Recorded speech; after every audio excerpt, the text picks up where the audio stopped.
Hello, this is Nick of the Show Some Initiative podcast, and this is going to be the first episode of a new series called Nickapedia, in which I explain Vampire the Masquerade lore. These will be releasing on the off weeks in between episodes of the podcast, and will be of a shorter duration than the normal episodes.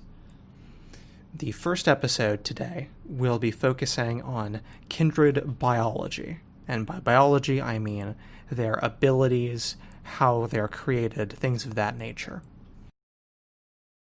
So, first we should talk about Kindred's basic abilities.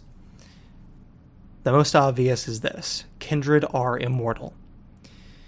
Kindred do not age naturally, and in fact it goes further than that even than most settings. Kindred are in what's called a state of stasis. What this means is that each kindred is frozen in how they looked when they were embraced. They cannot change this. Even if they cut their hair, by the time they woke up next night, the hair would be back exactly how it was when they were embraced, and they have no way to change this except by the use of disciplines, and that would be a rare sight at that. Kindred are affected by the sun very severely. A kindred caught out in the sunlight will almost always die unless the exposure is extremely short. In addition, kindred cannot even stay awake during the daytime, even if they are protected from the sunlight.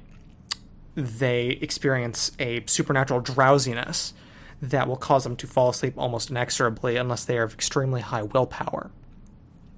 Kindred are not affected by most of the classical wards in vampire mythology. Garlic doesn't do anything. Silver doesn't do anything to most vampires, although some are affected by it, but that is rare. And they can cross running water just fine, and they don't have to ask to enter places for sure. In fact, sects such as the Sabbat make good use of the fact that they can enter wherever they want. All kindred, regardless of their clan or abilities, can boost their natural physical capabilities.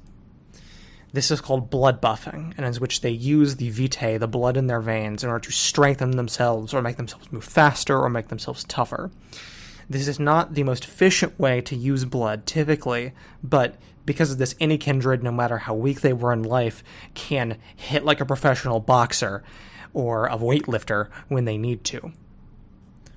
Kindred can regenerate from most wounds. This is not an automatic process. Kindred must use blood that they have drained from others in order to do this. And an important thing to note is that kindred do not heal naturally if they do not do this. A kindred can only heal through using blood to regenerate themselves.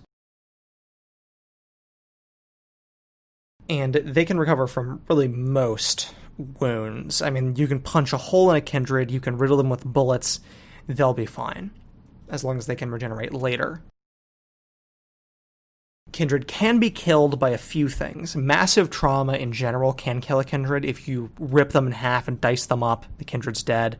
In particular, if you destroy the head of a kindred, you blow his head off with a shotgun, you cut it off, you do whatever, that kindred is dead almost immediately. If the brain is destroyed, the kindred is gone. A stake to the heart does not kill kindred, notably. However, it does paralyze them. A kindred with a stake through the heart cannot move in pretty much any circumstances except for very few, which is often why this is used by hunters and by other kindred to capture kindred, as the case may be. Kindred can also create ghouls. Ghouls being humans that have fed on vampire blood and gain some modicum of supernatural powers from it.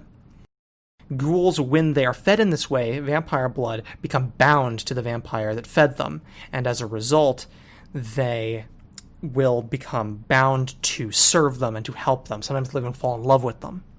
Now, a key thing to note about vampire biology is that vampires' kindred are dead. They do not breathe, they do not need oxygen to survive, nor do they need normal food and water. In fact, they don't breathe normally unless they are intentionally doing so or need to do things like talking. Kindred, in fact, cannot eat normal food and drink. When most kindred eat this, with a select few who have acquired the ability to do so, whether by natural or by training, most kindred, when they eat normal food, it will taste like rotten worms and just awful garbage to them. In fact, they can't even keep it down. Even kindred that can eat normally cannot ingest it. Their digestive system does not work anymore. And for that reason, they'll at some point need to vomit up the food, even if they eat it normally. Finally, kindred must drink blood. Not doing so will not kill a kindred, however, it will make them weaker and weaker, until eventually they'll enter a coma-like state called torpor, in which they cannot react, are completely dead to the world, unless they are then fed and reawakened.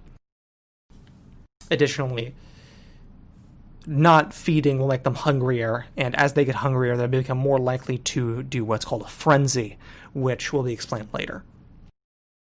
Now, a key thing to understand for vampire biology, this also applies to vampire society, but that will be for a different video. Almost every kindred, every vampire belongs to a clan.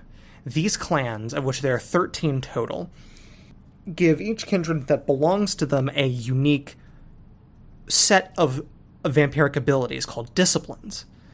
At the same time, they also receive a weakness based on what clan they are in.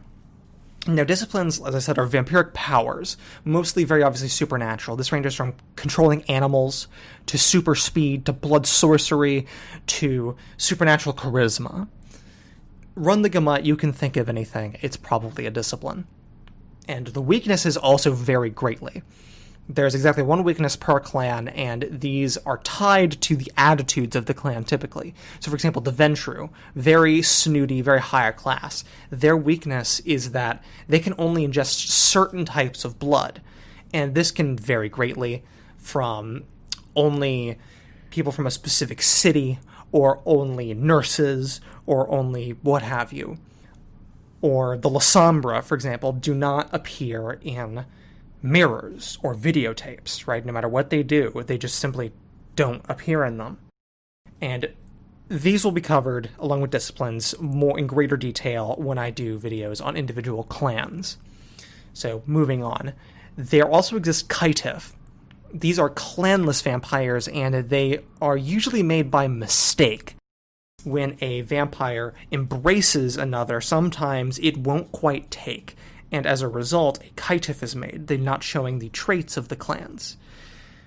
Often they are thin bloods as well, but that will be explained later in the recording.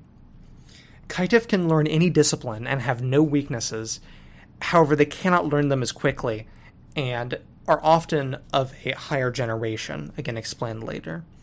A key thing to note for them is that they are outcasted by kindred society and are largely abandoned or seen as liabilities. Now, moving on to the embrace and the system of generations. A new kindred is created through what is called the embrace. In this process, a kindred completely drains a human, thus killing them. However, they then fill them back up with their own vitae, their own blood, thus reanimating them as a vampire.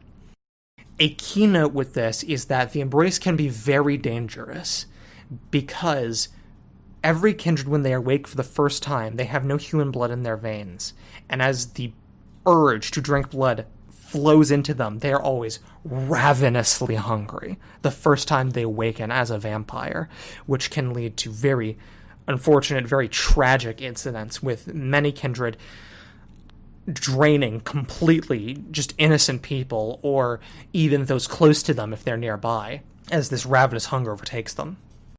Now, all vampires have a generation. These generations are the unbroken chain back to Cain, who is the semi-mythical first vampire amongst kindred, all the way to the modern day. Now, when a vampire is embraced, they are one generation further from Cain than their sire was, the vampire who embraced them. And accordingly, their vampiric power decreases with each generation, with older generations being more powerful as vampires. The 13th generation is the newest generation that exists in the modern-day setting, and it is the last generation that is possessed of full vampiric abilities. Vampires of the 14th generation onwards are known as Thinbloods. Thinbloods are not true vampires. They cannot embrace others. Or if they can, it's very, very unlikely that they are able to. They possess much less, if any, vampiric abilities, and are absolutely outcasted by kindred society, even more so than Kaitif, although often they overlap. However, a key thing to note with Thinbloods is that they do not show the characteristic weaknesses that normal kindred do.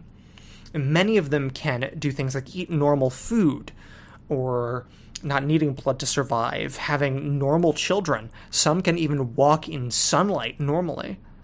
So it has its ups and its downs, though unfortunately largely downs, given being pulled into the world of kindred. Finally, one of the most important aspects when speaking of kindred is the beast. All kindred possess the beast inside of them. This is an internal, animalistic, and predatory side that only wants to eat and to survive. The beast, of note, is not a split personality. It's not a different side of you or a different object that takes over entirely.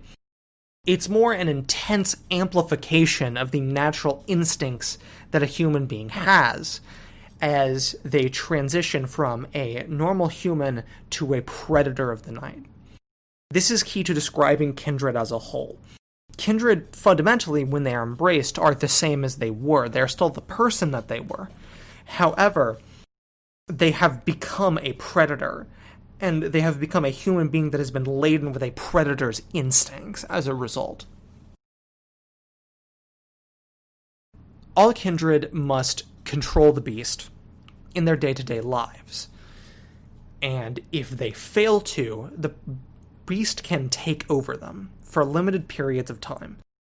And when this happens, kindred lose their sense of self, they lose their self-control, and they act like just a savage animal. This is called frenzy. During frenzy, a vampire uses all of their strength to kill, to drain anyone around them. In the state of frenzy, a vampire is simply a predator. A frenzying vampire is no different than a hungry tiger let loose in a crowd of people. Depending on the individual kindred's level of self-control, what causes frenzy can range quite a bit. Intense hunger can cause frenzy in some kindred, grievous injury as well, or harm to others that they sponsor or are friends with even. With some kindred, especially those who have lost much of their humanity or have just very low self-control, even something like a severe insult could cause frenzy, which is why places like Elysium and neutral ground for vampires have a tendency to be so polite. There also exists Rotstrich, or the Red Fear, which is another type of frenzy, essentially. When vampires are exposed to either fire or the sun, they become instinctually terrified. How much so, again, depends on the individual, but a kindred fully caught in the Red Fear will flee from the source of it and will tear apart anything or anyone that is in their way. Again, it is the mindless, animalistic side of them, but whereas frenzy is the fight instinct, Rotstrich is the flight instinct. Now, all kindred seek to combat the beast, even regardless of what their personal morality is. Even if they don't care about killing humans, they will still fight the beast, and the reason for this is that if the beast grows too powerful, it will take over the kindred permanently and obliterate their personality entirely, leaving a creature that is just a savage animal and nothing more. These creatures that are left by the obliteration of what once was a kindred's personality are called wights, W-I-G-H-T. And once they reach this point, there is no recovering them.